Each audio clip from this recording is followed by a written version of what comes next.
biaya berapa yang harus saya siapkan untuk jamuan ustadznya. Awalnya saya seperti itu bertanya. Dan berapa saya harus kasih transport ustadznya. Dan sini yang benar-benar saya langsung mengikat ke hati saya harus ikut. Dan saya mau ikut. Ketika saya dapat jawaban dari Suleng ini, gak perlu bang, abang gak perlu siapkan transportnya. Antum kan cucu seorang kiai besar, gitu ya. Dan bahkan sekelas Habib Munzir, Allahu yarham, saja pernah berguru dengan kakeknya Bang Nanang, kakek Antum. Tempat tinggal Antum dekat sama Anang ya? Oh dekat ya, paling Pondok Cabe. Iya, Pondok ya Cabe. hitungannya paling 5 menit sampai. 5 menit sampai ya. Berarti Betul. masih saudara lah. Ya masih saudara. tetangga. Seiman, benar.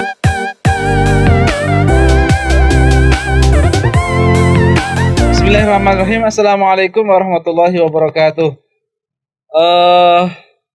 Selamat kembali lagi ke channel Mr. Fatur di program Nongkrong Bareng Santri.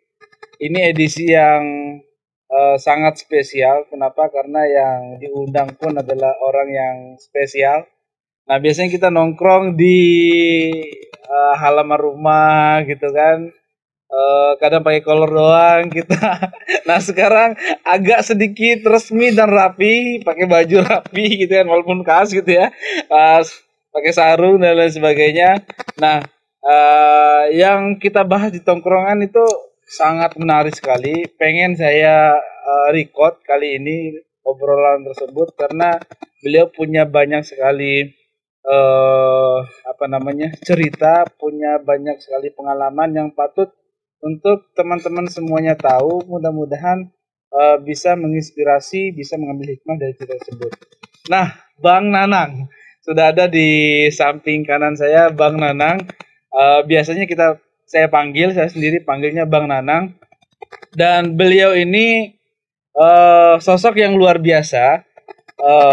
Beliau salah satu koordinator munajat di daerah Pondok Cabe, khususnya di Mushola Nur Iman. Kemudian beliau juga mengadakan majelis munajat rutin di kediaman beliau. Jadi majelis munajat itu majelis di mana kita membaca doa, zikir, wirid yang disusun oleh pengasuh Pondok Pesantren Ummul Qura Kiai Haji Raden Syarif Rahmat RASGMA. Dan kalau dilihat latar belakang beliau ini belum pernah berguru dengan Kiai Syarif, tapi bagaimana bisa beliau mengamalkan munajat sampai istiqomah dalam munajat, nanti kita tanya-tanya lagi. Bang Nanang, selamat datang di channel Mr. Fatur, Bang Nanang. Terima kasih atas undangannya. Terima kasih banyak, saya yang terima kasih banyak. Beliau ini bilang nggak biasa depan kamera, tapi ya kita cuekin aja dulu kameranya. Kita ngobrol seperti biasa. Kayak di tongkrongan biasa kita ngopi. Betul. Oke, Bang Nanang, saya tahu selama ini kan Bang Nanang, saya panggilnya Bang Nanang gitu ya. Iya, betul. Tapi nama aslinya?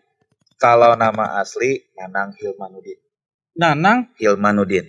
Allah. Jadi Nanang itu memang adanya seperti itu Nanang, tapi ada kepanjangan Hilmanuddin. Nama Kalau saya cuma kelebihan N doang, Mister. Kok bisa? Iya, kalau nama N-nya dihilangkan jadi Anak. Saya bukan di sini. Oh iya. Bukan di sini. Nyanyi dong, manggung. Mungkin jadi juri. Jadi karena kelebihan N jadi nasibnya berbeda. Apa sih yang belum apa-apa udah ngelawak bae. Iya. Hanya karena kelebihan N jadinya nasibnya pun berbeda. Nasibnya. Aduh, iya. Motor. Ini ada naik di motor. Kayaknya di bawah ada. Itu motor siapa? Mana? Pinjam. Nggak apa-apa ini. Motor berangkat. Iklan dulu. Ini ada minjem motor. Malam ini di acara ini disponsori oleh Sapu Jagat dan Gudang Garam. Nah, kalau kemarin tuh rokoknya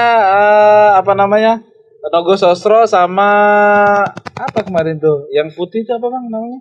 Propos. Kalau ini Sapu Jagat dan sama Surya 16. Ini kesukaannya Bang Nanang, ini favorit. Pokoknya nggak bisa rokok yang lain selain yang ini. Gak boleh bisa dibakar Bang, di sini bebas. Siap. Bebas. Buat ngusir jin nanti. Buat ngusir nyamuk juga. Kan nyamuk gak suka asap.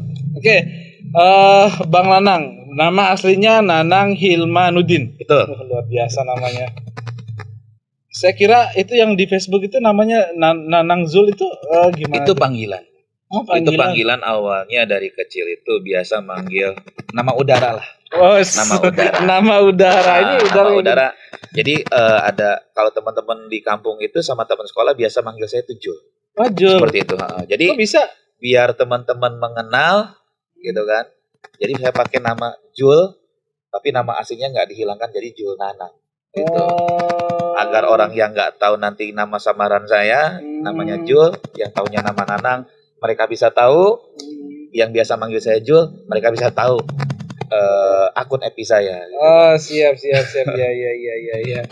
Nanang Jul. Tapi nama aslinya Nanang Hilmanudin. Oke, Bang Nanang sebetulnya asalnya dari Pondok Cabe atau dari? Saya dari Bogor. Oh, dari Bogor. Dari Bogor. Bogor, Luliang. Berarti kemarin mudik dong? Alhamdulillah mudik untuk Jabodetabek masih bisa. Masih bisa mudik ya, masih bisa mudik. Di luar Jabodetabek memang nggak bisa mudik, tapi alhamdulillah karena saya juga nggak jauh, Luliang bisa mudik. Betul. Jadi yang kampung halaman jauh tahun ini nggak bisa mudik, silakan mudik ke Bogor. Mudik ke Bogor.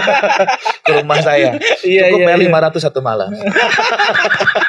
Lumayan. Ya, harus cari-cari peluang usaha lah di saat pandemi begini. Iya, masa-masa pandemi ini peluang usahanya harus kreatif. Harus kreatif. Zaman sekarang ini kita harus kreatif untuk cari usaha. Nah, nyambung sama yang tadi, yang barusan. Kesibukannya apa sekarang di masa-masa pandemi ini? Kesibukannya berubah? Di masa pandemi ini 180 derajat berubah gitu. Berubah. Saya sebetulnya kesehariannya sebelum pandemi ini saya Sebagai tenaga ekskul, pengajar drum band di sekolah-sekolah. Iya. Karena di masa pandemi seperti ini sekolah tutup, akhirnya kegiatan saya pun stop. 180 derajat saya berubah. Sekarang saya jualan dan mungkin salah satunya saya jadi dukun. Iya, ini Bang Nanang ini jenggolnya nggak ada loh tadi, kumis pun nggak ada, dicukur semua. Ini saat pandemi ini saya jadi dukun biar orang-orang yakin kalau saya dukun. Saya kan ada majelis dukunnya, MDM apa? Betul. MDM ini untuk menguatkan dulu saya bikin majelis perkumpulan dukun. MPD. Majelis perkumpulan dukun padahal cuma ngopi doang. Padahal cuma ngopi dan rokok katanya. Kalau ngopi mulu, rokok mulu katanya kayak dukun. Makanya biar saya yang mengatakan MPD, majelis perkumpulan dukun. Iya benar. Sekarang malah jadi dukun benar kayaknya. Kelihatannya.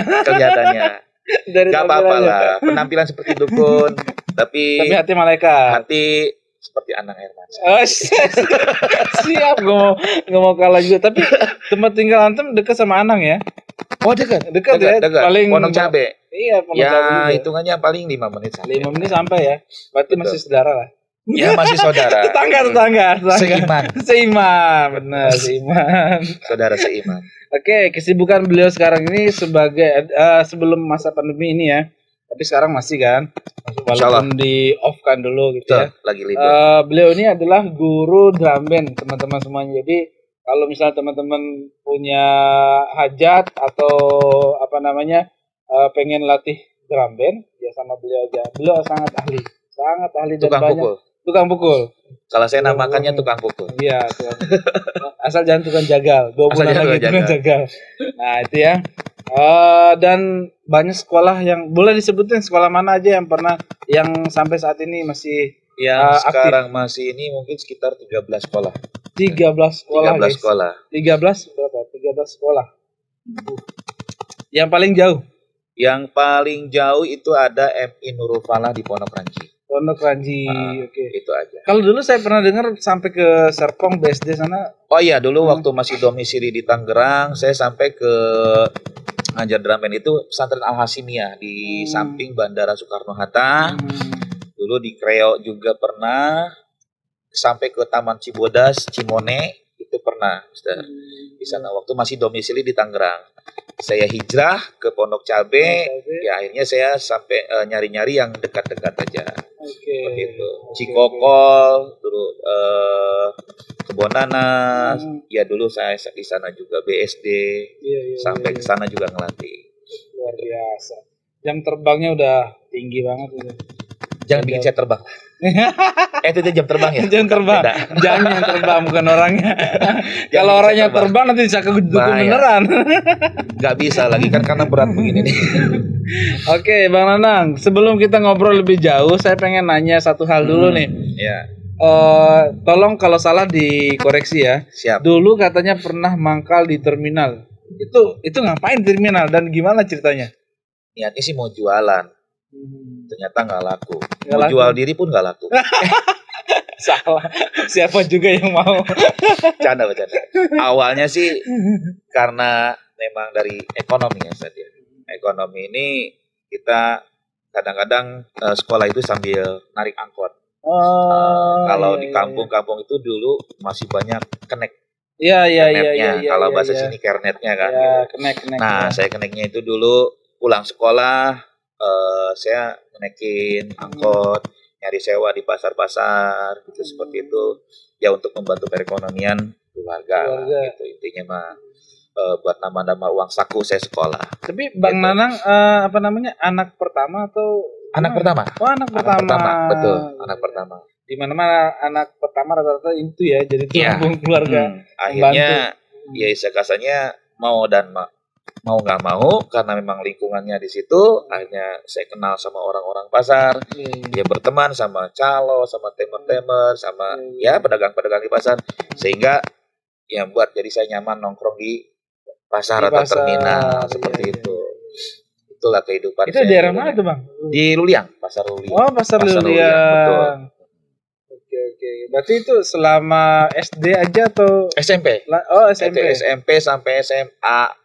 Itu sampai lulus SMA tuh ngalamin sebentar, saya masih suka narik angkot itu ya sambil belajar juga sih, tapi nggak bisa belajar bawa mobil sampai sekarang nggak bisa. Oh belajar gitu. Mobil, kirain narik angkot emang nggak bisa kan berat. Gitu. Berarti udah kenal banget sama preman pasar sana dong. Ya kalau dulu emang kenal, mudah-mudahan belum ganti kali ya preman. Ya ada masa pergantian ini. Atau mungkin sudah pensiun. Udah pensiun, preman jadi pensiun. Nanti, preman pensiun episode keduanya gitu. Iya. Tapi itu bener sampai kenal sama kepala premannya. Kenal. Dulu kenal, sering nongkrong bareng juga sama kepala premannya di pasar itu. Namanya siapa tuh? Bang Dadi. Bang Dadi. Dulu tuh di pasar Luliang itu kepala premannya itu Bang Dadi. Oh, mudah-mudahan beliau masih sehat walafiat. Kalau di Brazil Dida. Oh, Dida, iya. Beda profesi. Nah, itu kiper. Iya. Luliang kepala premannya Dadi. Kalau di Brazil Dida. Beda ya. Coba kalau namanya Dida pasti udah jadi pemain bola. Nah, orang tuanya salah ngasih nama. Oke. Ini ternyata kocak juga. Suka ngelawak juga.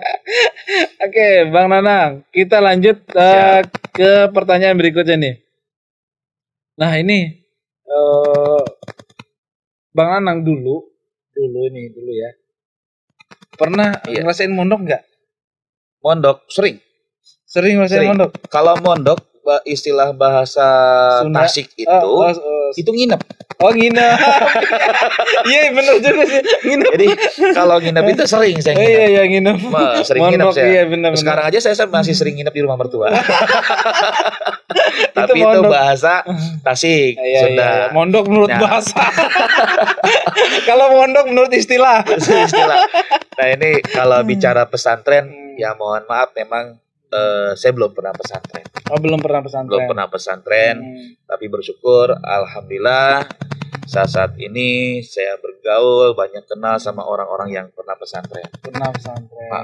Ya rata-rata teman-teman saya sekarang orang yang pesantren seperti beliau ini gitu ya. Iya. Pernah pesantren alhamdulillah. Pernah mondok juga, nginep. Pernah mondok juga gitu.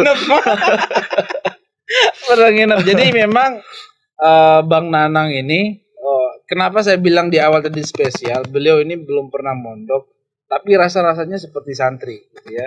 Kenapa? Karena beliau ya sarungan juga, gitu kan. Terus beliau ikut aktif sekali di majelis munajat dan menggerakkan pemuda-pemuda yang ada di sekitar lingkungan beliau untuk ikut ngaji, ikut memperdalam ilmu dengan salah satu ustadz, nanti ustadznya kita sebutkan. Pasti kaget teman-teman, ustadz ini sering disebut di program-program sebelumnya, di tamu-tamu sebelumnya disebut dulu nih orang. Dia punya channel sendiri juga ya? Punya channel sendiri juga. Sendiri. Boleh mampir ke channelnya juga nanti. Oke, tapi Bang Nanang nggak pernah mondok. Tapi yang saya dengar dan saya yakin itu betul beritanya, antum kan cucu seorang kiai besar, ya. Dan bahkan sekelas Habib Munzir, Allahu yarham, saja pernah berguru dengan kakeknya Bang Nanang, kakek antum. Tolong bisa diceritain sedikit nama dan bagaimana kisah tentang kakek antum. Kalau kakek saya ini betul memang dibilang ulama besar, mungkin karena di kampung ya tidak begitu dikenal. Tapi memang beliau ini salah satu penggerak kegiatan keislaman di kampung saya dulu di Bogor. Salah satunya teman pergerakannya itu ada Kiai Haji Ukon Furqon, itu yang sudah dibilang ulama besar pula. Dia pendiri pesantren terbanyak juga. Itu di kampung saya ada namanya pesantren Nurul Hidayah. Nurul Hidayah yang ketika itu dipimpin oleh Kiai Haji Ukon Furqon. Nah ini rekan beliau, rekan dari kakek saya untuk mendakwahkan agama Islam, untuk mengajarkan agama ilmu-ilmu agama Islam di kampung saya tersendiri gitu. Dan memang kakek saya ini sudah boleh dibilang murid-muridnya ini pada saat ini sudah menjadi ulama-ulama besar juga. Salah satunya yaitu yang disebutkan tadi Habib Munzir. Kedua di kampung saya itu ada Kiai Haji Khodamul Kudus. Nah, itu salah satu muridnya yang sekarang juga sudah yang boleh katakan menjadi ulama besar juga. Gitu. Luar biasa. Artinya beliau sukses melahirkan ulama-ulama yang alhamdulillah. Cucunya aja yang belum. Nah, cucunya malah alih profesi, malah saya belum ke tukang pukul. Saya belum tahu nama kakek antum. Ustadz Zainuddin.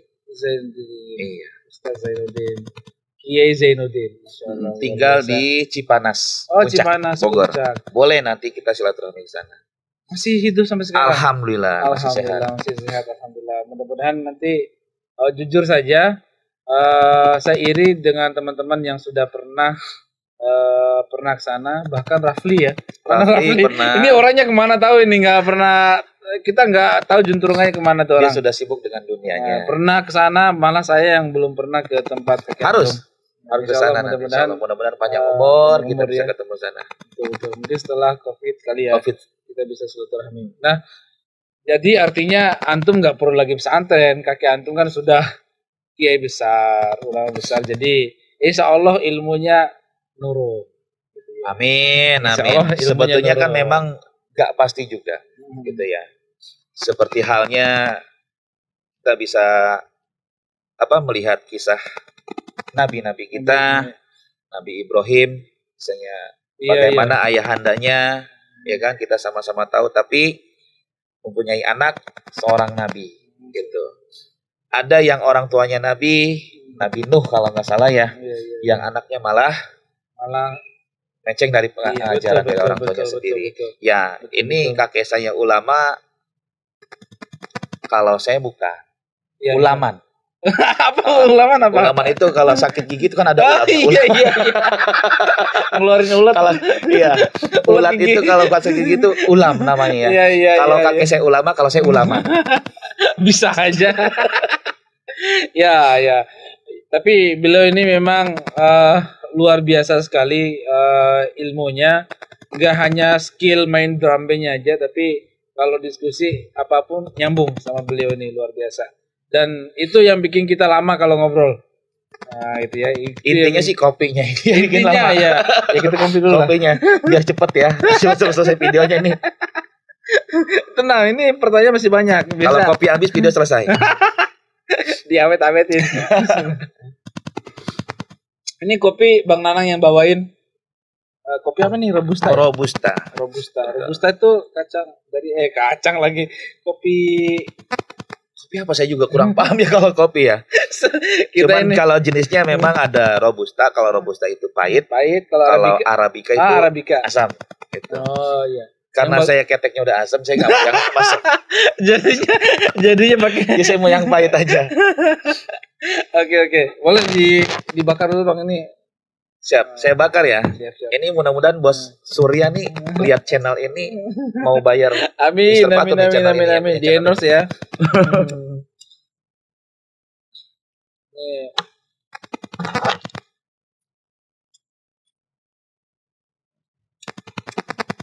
Ini susah banget bakarnya. Udah kita ngobrol dulu. Gede banget anginnya. Nah, tadi luar biasa sekali kisah. Sedikit kisah ya, pasti banyak sekali kisah tentang Kiai Antum, Kiai Zainuddin. Dan ini luar biasa sekali, ulama yang sangat tawadhu sekali. Bahkan ada orang datang yang bicara ngalor ngidul soal agama, beliau hanya diam saja dan senyum-senyum gitu ya. Gak pernah menyalahkan, gak pernah komen apapun, tapi hanya senyum-senyum dan bijaksana. Luar beliau biasa. Bijaksana. Dan bisa meredam amarah orang yang lagi ketika emosi. Saya pernah lihat sendiri saat ini sedikit cerita tentang kakek saya. Iya. Ceritanya ketika itu keluarga saya nih sedang ada masalah. Itu datanglah orang-orang di situ niatnya mau marah-marah. Dan memang ketika itu memang benar-benar mereka itu marah. Sampai kasarnya niatnya itu mau ngacak-ngacak rumah saya lah, kasarnya gitu ya. Bahasa kasarnya ini. Tapi begitu kakek saya ngomong dengan bahasa lembut, santun dan bijaksananya, orang itu malah sepertinya kayak mau nangis. Masya Allah. Dia luar biasa. Orang yang tadinya marah sampai kayak mau nangis, dia sendiri yang mengakui. Akhirnya lemah. Bisa kasarnya emosinya reda. Dan alhamdulillah masalah itu bisa diselesaikan dengan baik. Setelah kakek saya ngomong itu, ya awalnya saya pribadi pun terpancing emosi. Begitu saya dengar suara kakek saya bicara, beliau sambil pegang paha saya seperti ini, saya langsung turun. Benar-benar bisa meredakan emosi. Dari bahasanya aja dengan lemah lembut, yang santun, bijaksana, mungkin itu bisa kita pelajari bahwa sesuatu masalah itu tidak harus diselesaikan dengan emosi. Betul gitu. betul sekali. Luar biasa. Artinya kalau ada orang yang bisa meredam emosi, gejolak emosi sama marah kedua belah pihak hanya dengan kata-kata bijak, itu luar biasa. Berarti ilmunya sangat mumpuni dan sulit sekali untuk mempelajari ilmu tersebut. Betul. Karena kalau kita kan masih kepancing emosi. Orang marah kita ikut marah. Ikut marah pasti. Iyalah. Apalagi kalau lagi di jalan gitu lah. Antara angkot sama motor itu pasti nggak bisa ada aja bersahabat nih ya. Nyenggol dikit entah motornya marah atau angkotnya wah gitu. Nggak bisa gitu. Sebetulnya kalau hal itu tergantung isi dompet sih. Oh gitu. Kalau isi dompet penuh kesenggol. Kalau bahasa kesenggol dikit marah, kalau isi dompet penuh, kesenggol banyak pun nggak ada urusan, nggak ada masalah. Indah aja deh ya kan. Tapi isinya kertas doang kan? Wah jangan. Kalau isinya kertas doang tambah marah, apalagi kertas tagihan gitu kan? Nggak disenggol aja bikin masalah. Betul. Oke. Ini kita lanjut pertanyaan berikutnya. Siap. Nah, sekarang antum ini kan Bang Nanang ini istiqomah dalam munajat. Ya di majelis munajat. Apa yang membuat Bang Nanang tertarik untuk ikut majelis munajat? Cerita awalnya seperti apa sih bisa kenal munajat itu? Kenal munajat itu awal mulanya saya di Pondok Cabe ini, misalnya khususnya di Pondok Cabe 3, di situ ada Musola Nurul Iman. Oh iya. Nah, saya salah satu penggerak pengajian remaja di Musola Nurul Iman tersebut.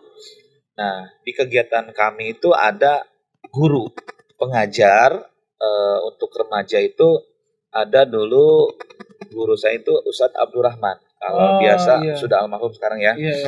Dia alumni dari pesantren Ummul Qura juga, murid dari Kiai Syarif Rahmat, dari Abi Syarif. Beliau yang mengajar kami di musola. Nah, ketika suatu hari ini ada acara tasyakuran di rumahnya, manggillah Ustadz Abdul Hakim. Nah, Ustadz Abdul Hakim untuk bermunajat di rumah Ustadz Abdul Rahman tersebut. Awal saya sempat ngerasa, lama, iya betul. Dan beda, asing di telinga saya, gitu kan, asing di telinga saya. Ini amalannya berbeda, gitu kan. Berbeda dan memang cukup lumayan lama. Kalau buat yang baru-baru memang cukup lama, apalagi doanya ya. Iya, apalagi doanya. Jadi kalau kita cukup baca, memang wirid dan zikir dalam kitab munajat itu mungkin teman-teman bisa lihat di layar sampulnya saja. Nah, zikir dan doa itu lama sekali. Mungkin yang nggak biasa pasti akan, aduh ini kok bacaan aneh banget dan banyak banget doanya. Awalnya aja saya ketika saya mengamalkan munajat itu saya nggak sekaligus baca kan. Nggak sekaligus baca.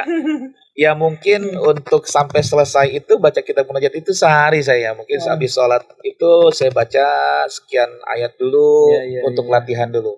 Untuk latihan. Kadang nggak sampai doanya dulu, saya selesai zikirnya, saya nggak doanya saya ubah dengan doa saya pribadi awalnya. Tapi lama-lama terbiasa, saya tambah terus. Ya alhamdulillah.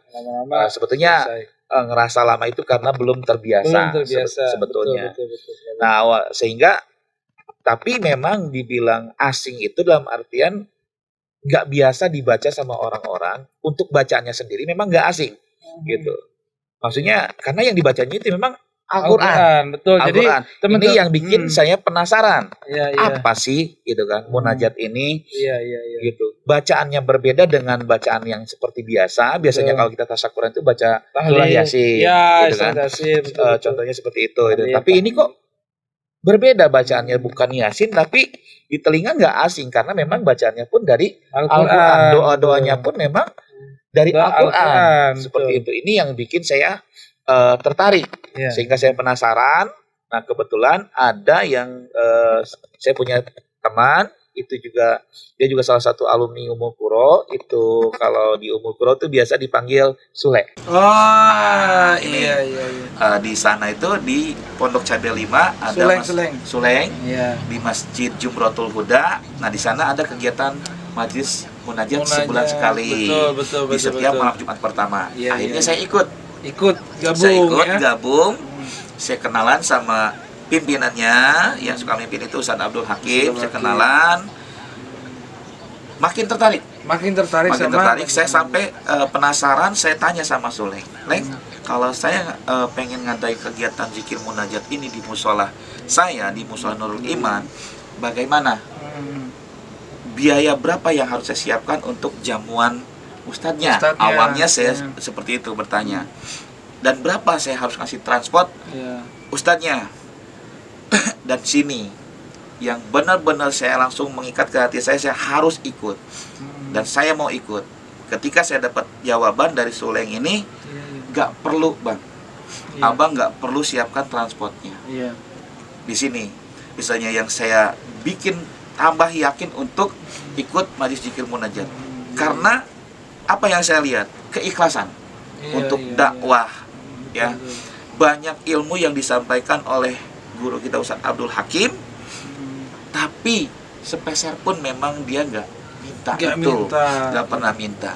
Nggak ada salahnya ketika memang kita ada sama guru kita. Tapi yang saya sukanya di sini benar-benar sifatnya ikhlas benar-benar karena Allah. Saya ngobrol lagi sama Ustadz Abdul Hakim. Nah, beliau ngomong yang penting istiqomah. Kata kami nggak minta apa-apa. Iya, kata Ustadz Hakim yang penting istiqomah. Kami nggak minta apa-apa, yang penting istiqomah. Oke. Akhirnya saya janji sama beliau, oke, saya siap. Sehingga saya ambil di malam Jumat minggu kedua. Minggu kedua untuk di Musola Nurul Iman. Setelah ikut, saya kenal dengan rekan-rekan yang lain, alumni-alumni yang lain, makin nyaman karena yaitu tadi keikhlasan. Terus persaudaraannya makin terasa, gitu kan. Intinya memang di sini beda, gitu, beda. dari zikirnya pun beda, dari Al-Quran doanya pun beda, betul. Karena apalagi setelah saya dapat penjelasan dari Ustadz Abdul Hakim, dari guru saya pribadi, guru kita semua, doanya katanya doa seluruh nabi yang ada di dalam Al-Quran. Betul sekali. Betul, memang kita bukan nabi, tapi apa salahnya kita menggunakan doa-doa dari manusia pilihan? Betul sekali, pilihan Allah. betul Jadi sekali. doa-doanya para nabi kita pakai untuk doa-doa kita. Itu mudah-mudahan wasilahnya nabi ini hajat-hajat kita semuanya dikabul seperti itu. Ya intinya sih istiqomahnya. Betul. Istiqomahnya ini. Betul istiqomah. Gitu. Jadi memang kontrak awalnya sama beliau itu bukan nilai rupiah yang diomongin, Itu. tapi Sebetulnya istiqomah. Istiqomahnya. Jadi Gitu. memang ini yang paling sulit ya, kalau kita ngadain acara apalagi majelis ilmu, majelis zikir seperti ini gitu ya. Pasti istiqomah itu hal yang sangat sulit. Kenapa? Mudah-mudahan di Musala Nurul Iman tetap berjalan. Tetap berjalan. Mudah-mudahan kita semua dikasih kesehatan, umur yang panjang agar kita senantiasa melaksanakan kegiatan rutin tersebut, gitu kan. Karena memang alhamdulillah ketika itu jadwal munajat itu sebetulnya sudah rutin. Sudah rutin. Setiap seminggu sekali itu. Minggu pertama di Masjid Jumratul Huda, betul. Kedua di Musala Nurul Iman. Ketiga di Masjid Agung Al-Ikhlas Pondok Cabe. Keempat di Masjid At-Taqwa Pamulang di tempatnya Kanana. Lumayan jauh itu. Lumayan. Itu yang jauh dulu tuh.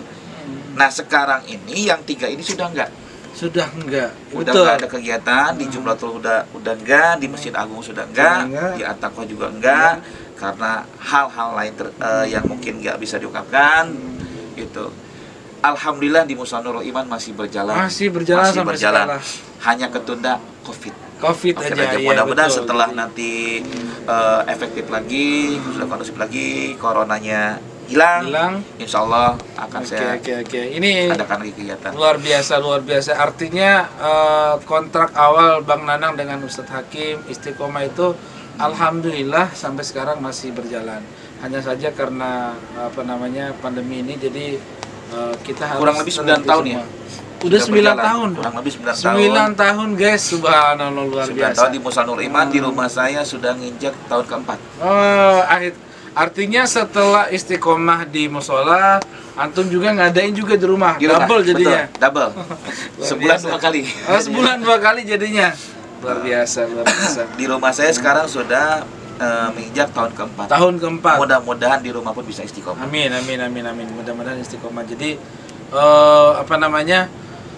yang paling sulit, lagi-lagi saya ulangi, ini yang paling sulit itu istiqomah.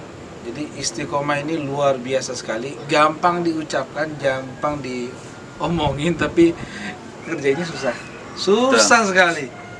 Bahkan saya sendiri kalau diundang sama Bang Nanang, kadang datang, kadang enggak. Bang. Jadi mohon maaf aja. Ujiannya memang berat. Saya sendiri kadang ada aja. Ketika jadwal munajat, kadang-kadang ada panggilan atau gimana. Nah ini pengalaman saya pribadi. Boleh cerita? Boleh dong, boleh. Nah ini ketika saya mengadakan kegiatan zikir munajat di Musala Nurul Iman, kadang-kadang ada ujiannya juga saat untuk saya istiqomah gitu kan. Cuman kalau saya berpikirnya gini, yang penting kegiatan di musolanya tetap berjalan. Saya sendiri kadang pernah meninggalkan hanya karena hal duniawi ini yang buat saya menyesal.